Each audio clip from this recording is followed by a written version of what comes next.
So, after reading Be Afraid, Be Very Afraid for the first time myself, I understand the reason why people are very disappointed, if not angry, with this book because of how the book just ends, and also because of just how the book just seems to be all throughout the entire course of the story. One key thing about the book is that it says at the end of chapters 20 and 28, you finished the story. What I first thought was that the book wanted you to actually finish the rest of the chapter yourself, before you go to the next chapter. But no, it actually continues. It's just that the book that we're reading ends for the next person that's reading the book that we're reading, actually, while our story continues, at least until when it ends itself as well. Going forward meta when it comes to new characters being introduced into the whole story, and then they get pissed off about the story just ends before it gets to the really good thick of it at that point. And I can really say that when it comes to us, for reals, the readers, for reals, reading the book, it kind of is the very same thing too, because we have no resolution between any of the characters, if they even get out of the world that they were sent to. And I'll get more about that too. And just how the book just seems to be kind of lazy writing in a sense, because it had a very good story introduction in the first place. And then when we get to later chapters, it just starts to fall apart, making you feel like there's no, actual connection between us, the reader, and the characters themselves that we actually care about them in a situation that they're in. But it's kind of funny how the book just kind of takes itself not too seriously. Like, it knows the book is kind of, lacking. It kind of sucks. And it's just kind of like, laughing at itself while having us still read it and still kind of think to ourselves too that, well, hey, this story is kind of bad. And the book even says itself that it's bad too, but I really wanted to like this book. And for the most part, I kind of did until we get to the other half of it, and then I just kind of just wanted to just chuck the thing out in the trash. That's just how I really felt, honestly. But it had a good story premise when it came to Connor in the first place, in the first few chapters, and how he steals this deck of cards from this neighbor, Mr. Zarwood. And what I really found to be very stupid of him is that he gets angry at being accused of being a thief by Mrs. Zarwood, and then his answer for it is stealing a pack of cards to get back at him being accused for being a thief. All you're really doing, kid, is just proving him right, you stupid SOB. I'm sorry. It's just, I don't understand how that can actually deem you right in any kind of way, because it doesn't. But anyway, when we get into the card game, it kind of has a feel of like Jumanji, Dungeons and Dragons, and of course my personal favorite, Yu-Gi-Oh! Yes, I'm a Yu-Gi-Oh! Duelist. I love Yu-Gi-Oh! Very much, by the way. And then the cards are, said to be very magical, where things come to life and stuff. And Zarwood is trying to warn him to not to deal with it, because it's very dangerous. As a matter of fact, he doesn't even know that he stole the cards until like way later. And then, he's very nervous about, confessing that he has the cards, because he wasn't sure what he was going to do to him at that point.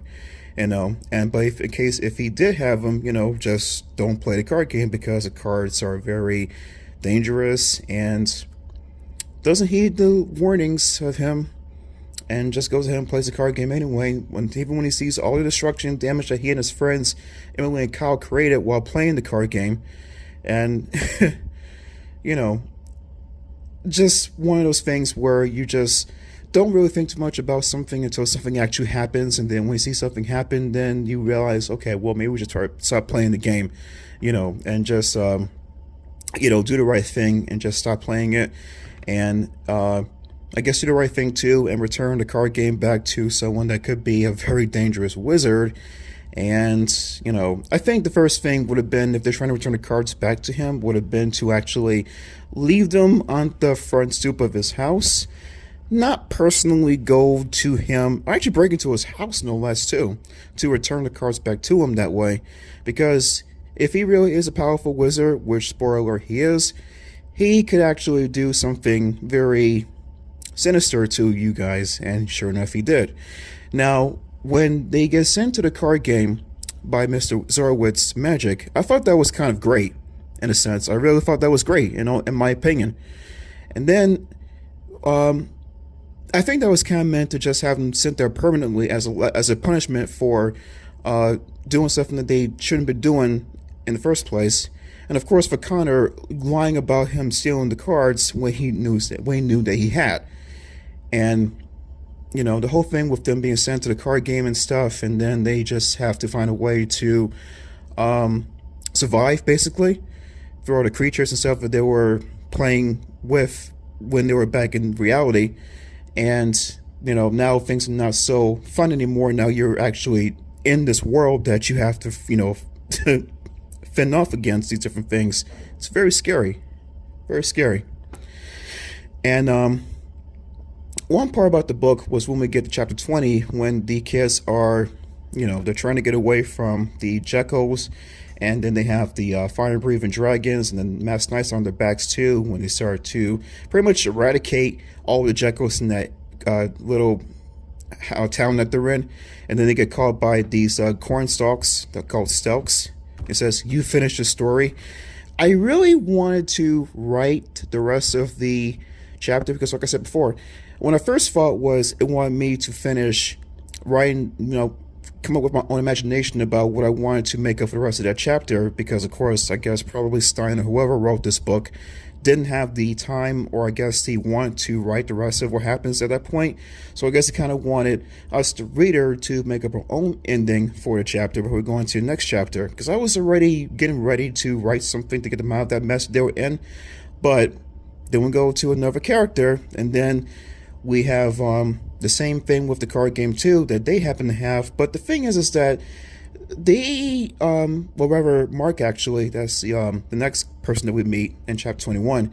I don't even know how we could never realize that he had a pack of cards in the back of the book, because usually if you have anything sticking out on the back of something, you're going to notice it. So I don't know what was up with him when it came to that.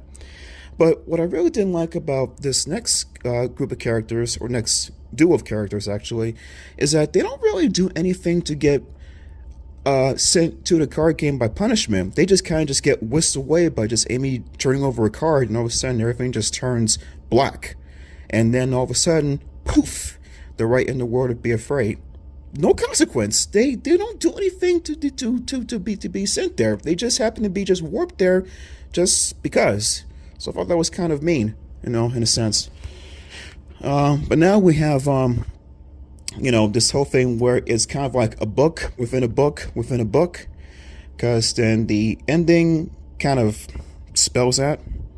So it kind of makes you feel like that there's no actual general connection from reader to character to make us feel like any of this is actually even worth reading, because it's kind of saying to you that what you've been reading all this time hasn't really been going on. It's all just a story within a story, But I don't know. I really don't know what to really say about this book, other than the fact that it's just kind of, it has a very good, it had good potential. I can really say that much. It had good potential to be a good story, but what it really needed to work on more was the ending. That's the ending. That's all I have to do, because we're left to the imagination when we come to the to next to the last chapter, if tearing up the card that Connor had saved was going to actually reverse the spell, which would make everything just kind of go back to normal.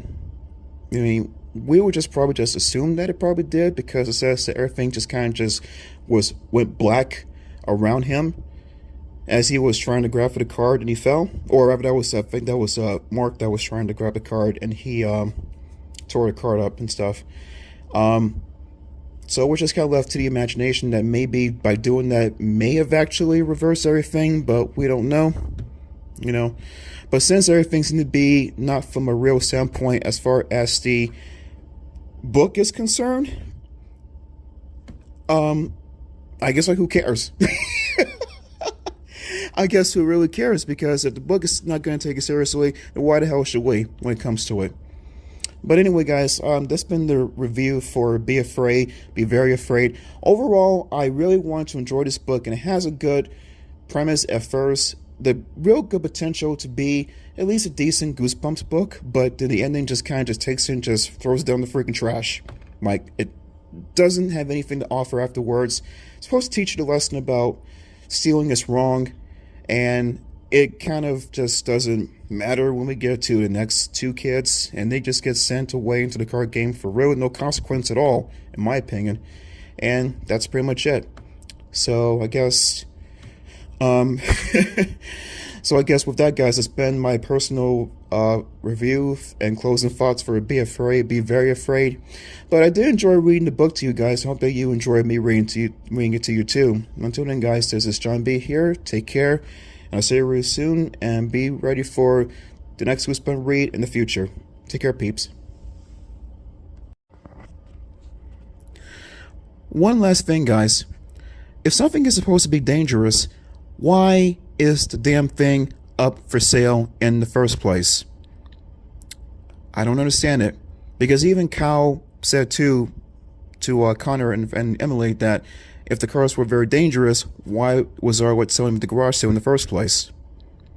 It's a very good point. If something is dangerous, you hide it away, keep it to yourself, not sell it, and you know it's dangerous. Very dumb on Zarwood's part. Anyway, peeps, take care. Love you guys.